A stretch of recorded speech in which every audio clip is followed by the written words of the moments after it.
Only on NBC5 News tonight, open cells are hard to find at the Jackson County Jail, but that's not anything new. It's been at full capacity for more than 30 years. In the jail's 36-year history, it's also faced allegations of abuse and been the target of multiple lawsuits. NBC5's Natalie Weber went behind the bars to learn more about the jail's past and how standards and practices have changed over the years. It's a problem that county jails across Oregon and the nation are dealing with. Not enough room to hold people accused of committing crimes. But it's not just the jail it's affecting. It's the entire criminal justice system and the community as a whole. The Jackson County Jail has been up and running since 1981, but very rarely have cameras been allowed inside. Okay, nobody has any guns, knives, pepper spray. With Jackson County Sheriff's Captain Dan Penland as our guide, NBC5 News stepped inside the facility to learn more about the jail's lengthy history, along with its everyday procedures. Everybody who comes in gets a file. As you can see, some of them have multiple stays, so there's just tons of paperwork. Between the paperwork and the multiple stays per person, Captain Penland says the jail is rarely empty. And of everyone here, he would know. So when did you first start working at the jail? I started in 1981. The jail was about 6 months old when I started. So you've been here through the entire process? Pretty much. Through that experience, Penland has seen the jail evolve over time. But he says one problem has remained a constant. At what point did you guys reach full capacity?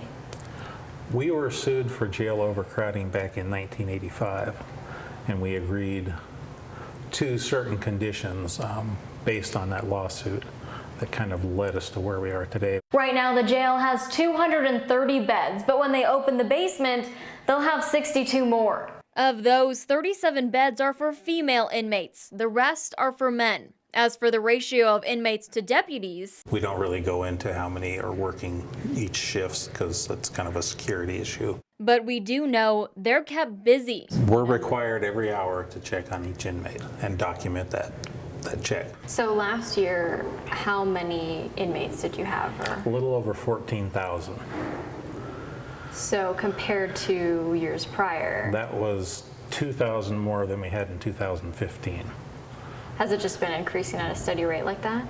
Yes. The other side of the issue, even when there's no room, space still needs to be created as new inmates are brought in. That means releasing others. Which one's the best risk to let out in public? I mean, sometimes there are no good choices, but we try to get the one that's least likely to go out and cause harm in the community.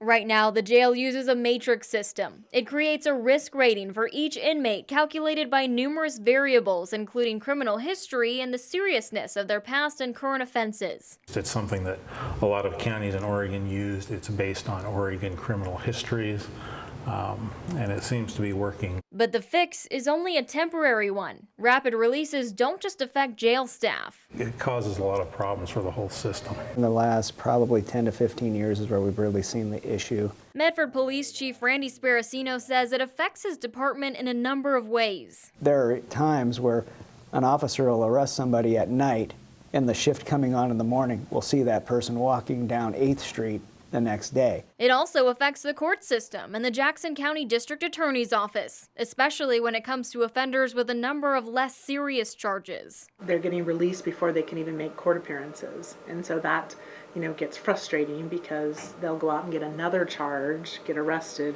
return back to the facility, and get released again before they actually can get into court. While the care of the facility is in the hands of the sheriff's office, Captain Penland says it's an issue that everyone should be aware of. The sheriff is the one that manages the jail, but the overcrowding problem is the whole valley's problem.